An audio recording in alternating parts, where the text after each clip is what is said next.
کتنے مہکے ہوئے ہیں مدینے کے پھول، کربلا تیری قسمت کے لاکھوں نعرے تکبیر، نعرے رسالت، نعرے حیدر۔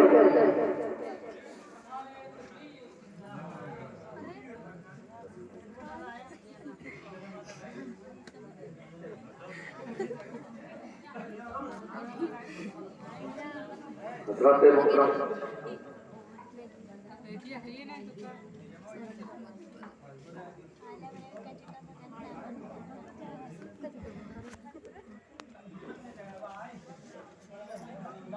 حضرات محترم، میرے حسین جو ہے وہ جنتی پھول ہے،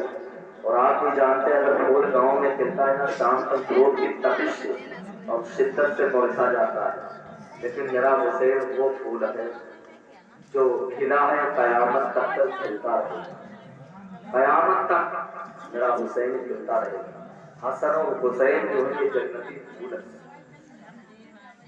حسن حسین جو ہے جنتی پھول ہے۔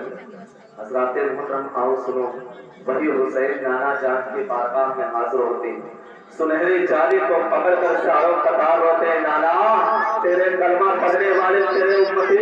آج تیرے نواسے کو شہزادے کو تیرا پیارا مدینہ چھوڑنے پر مجبور کر دیا ہے۔ اے نانا جان، جس کے ساتھ آپ کے کندھوں پر یہ حسین کھیلا کرتا تھا، آپ کے آغوش مبارک میں کھیلا کرتا تھا، آج حسین تیرا پیارا مقدس شہر چھوڑ کر جا رہا ہے۔ اے نانا جان، اپنے نواسے کے سلام محبت کو قبول کیجئے، اب یہ نواسہ دوبارہ نہیں آئے گا۔ سلام پیش کرنے کے بعد اپنے اپنی فاطمہ کی بارگاہ میں حاضر ہوتے ہیں اور قبر انور پر لپٹ کر ساروں قطار روتے ہیں اور عرض کرتے ہیں، میری امی فاطمہ، یہ آپ کا وہی لاڈلا بیٹا ہے جسے آپ بچپن میں کھلایا پلایا کرتے تھے، اپنے مبارک ہاتھوں سے نہلایا کرتے تھے، مقدس ہاتھوں سے کنگھے کیا کرتے تھے، بالوں میں کنگھے کرتے تھے، خوشبو لگاتے تھے۔ آج یہی حسین تیرا پیارا مدینہ چھوڑ کر جا رہا ہے، کیونکہ آپ کے بابا کے کلمہ پڑھنے والے، آپ کے بابا کے امتی نے تیرے بیٹے حسین کو مدینہ چھوڑنے پر مجبور کر دیا ہے۔ اے میری فاطمہ، میری ماں فاطمہ، میرے اپنے بیٹے کی سلام محبت کو قبول کیجئے۔ اتنا کہنے کے بعد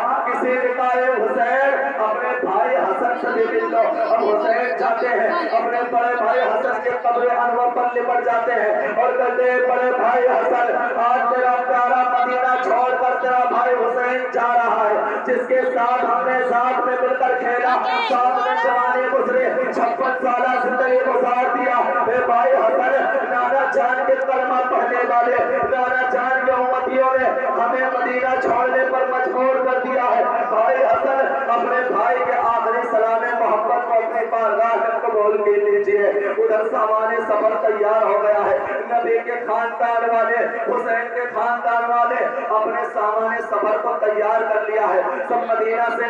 باہر نکل کر اپنے سامان سفر کو تیار کر رہے ہیں، اور تمام صحابہ باہر نکل آتے ہیں، تمام بچے باہر نکل آتے ہیں، تمام عورتیں باہر نکل آتی ہیں اور کہتی ہے، شہر بانو ہاتھ چھوڑ کر عرض کرتی ہے، اے شہر بانو پیارا مدینہ چھوڑ کے نہ جاؤ، اے بہن زینب پیارا مدینہ چھوڑ کر نہ جاؤ، کیونکہ آپ کو دیکھتے ہو تو حضور کا یاد تازہ کر لیتے ہو، اگر آپ چلے جاؤ گے تو پھر حضور کا یاد کیسے تازہ کرو گے؟ وہ صحابی تھے، تابعین تھے، امام حسین کے سامنے اپنے ہاتھوں کو جوڑ کر عرض کرتے ہیں، حسین تمہیں دیکھ کر حضور کا یاد تازہ کرتا تھا، تم چلے جاؤ گے تو حضور کی یاد کیسے تازہ ہوگے؟ تم نبی کے آل ہو، نبی کے اولاد ہو، آپ کے صدقے میں مجھے جنت ملے گی۔ اے حسین نہ جاؤ، لیکن حسین نے مکمل ارادہ کر لیا تھا، میں مدینہ چھوڑ کر مکہ مکرمہ کے لیے روانہ ہو جاؤں گا۔ حضرات محترم، سامان سفر کو تیار کر لیا ہے، پورا سامان سفر تیار ہو جاتا ہے